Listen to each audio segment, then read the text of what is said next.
Sir, SC ST OBC के लोग एक संयुक्त बैनर के तले लामबंद हो रहे हैं, जिसको हमने नाम दिया है SC ST OBC संघर्ष समिति हिमाचल प्रदेश। सर, हम आने वाले समय के अंदर जो 28 फरवरी 2026 को दाड़ी के मेला ग्राउंड में 11 बजे इकट्ठे होने जा रहे हैं और यहाँ से इकट्ठे होकर हम उपायुक्त कार्यालय धर्मशाला की ओर एक रैली की शेप में आएंगे।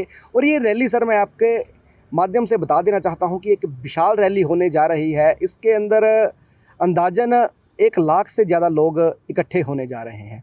अब सर, ये रैली हो क्यों रही है? ये रैली सर, जो पूरे देश के अंदर एक बहुत बड़ा मुद्दा और बवाल छाया हुआ है, जिसके ऊपर बहुत से लोगों ने पहले विरोध किया और विरोध के बाद सुप्रीम कोर्ट के अंदर याचिका दायर हुई। उसके बाद जो विरोध करने वाले लोग थे वो शांत हो गए और उसके बाद जो है समर्थन करने वाले लोग प्रदर्शनों के अंदर, रैलियों के अंदर सड़कों पर उतरे। जो ये सर UGC के नियम 13 जनवरी 2026 के भारत के राजपत्र में प्रकाशित किए गए, उसके बाद से विरोध और समर्थन का प्रदर्शन करना शुरू हुआ। सर, तो ये UGC के नियमों के समर्थन में 28 फरवरी को SC ST OBC के सभी संगठन मिलकर एक विशाल रैली करने जा रहे हैं। OBC समुदाय की बात करें तो 93 संविधान संशोधन को भी लंबे समय से प्रदेश में लागू करने की मांग जो है उठ रही है।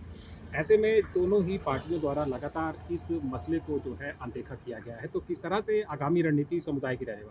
सर, आगामी रणनीति तो सर यही रहेगी जो हमारा अभी हम रैलियों के अंदर हैं। हम आने वाले समय में जब तक सर इसको 93 संविधान संशोधन की अगर आप बात करें, सिर्फ 93 संविधान संशोधन में अनुच्छेद 15(5) के अंदर OBC को जोड़ा गया था, SC ST को उसके अंदर प्रावधान था, लेकिन जब OBC को इसके अंदर जोड़ा गया तो हिमाचल प्रदेश की सरकार ने ये सर 2005 में अमेंडमेंट हुई थी और 2006 में पूरे देश के अंदर लागू किया गया था। उस बावजूद इसके आज देखिए सर, 2026 चल रहा है, 20 साल हो चुके हैं, लेकिन 93 संविधान संशोधन जो 15(5) अनुच्छेद की मैं बात कर रहा हूं, उसको उच्च शिक्षण संस्थानों के अंदर लागू ना करना, ये भी सर एक भेदभाव की मंशा को दर्शाता है। और ये मंशा ऐसा नहीं है कि वर्तमान समय के अंदर कांग्रेस पार्टी की सरकार है, उससे पहले बात करें तो भाजपा की सरकार थी, उससे पहले कांग्रेस की सरकार थी, उससे पहले भाजपा की सरकार थी। और ये जो 93वां संविधान संशोधन हुआ था, ये तो कांग्रेस की सरकार में हुआ था, उसमें स्वर्गीय वीरभद्र सिंह जी उसके मुख्यमंत्री थे।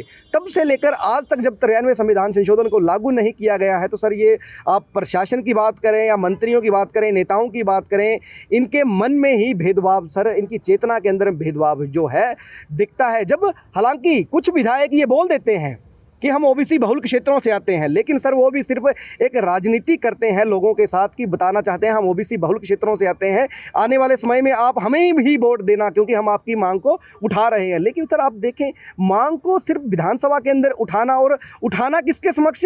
अपनी पार्टी की सरकार से। आपका अध्यक्ष महोदय आपके हैं, आपकी पार्टी की सरकार है, आप अपनी पार्टी के सरकार से सवाल उठा रहे हैं, जहाँ आपको ये चर्चा करवानी चाहिए थी कि 93वें संविधान संशोधन को आज तक लागू क्यों नहीं किया गया, लेकिन वहां आप सवाल उठा रहे हैं कि मैं OBC बहुल क्षेत्रों से आता हूं, मुझे लोग खींचते हैं, पकड़ते हैं, इसलिए जो है 93वें संविधान संशोधन को लागू करना चाहिए। आपकी जो कैबिनेट की बैठक हुई, कैबिनेट की बैठक में तो एक बार भी चर्चा नहीं हुआ कि 93वें संविधान संशोधन को लागू करना है या नहीं करना है। इसका मतलब भेदभाव एक विधायक की नहीं, जो 68 के 68 विधायक हैं, उनकी मानसिकता के अंदर दिखता है कि वो भेदभाव करना चाहते हैं।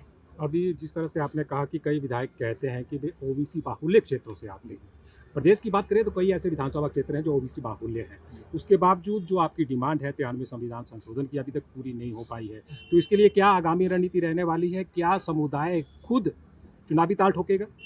सर देखिए, अगर 2027 तक इनके पास समय है, मैं तो कहता हूं 2026 तक इनके पास समय है। अगर ये 2026 के अंदर हमारी जो मांगे हैं, OBC की जो मांगे हैं, उनको पूरा कर देते हैं तो सर हम ऐसा कभी भी नहीं सोचेंगे। लेकिन अगर ये हमारी मांगों को पूरा नहीं करते हैं सर, हमारे पास इसके अलावा कोई विकल्प बचता ही नहीं है। हमें फिर खुद विधानसभा के अंदर जाना पड़ेगा, खुद इस व्यवस्था के अंदर जाकर बैठना पड़ेगा, ताकि हम इस 93वें संविधान संशोधन को लागू कर सकें और उच्च शिक्षण संस्थानों के अंदर जो 93वें संविधान संशोधन के माध्यम से OBC वर्ग को 27% के आरक्षण और हिस्सेदारी की बात लिखी गई है, उसको हम लागू कर सकें।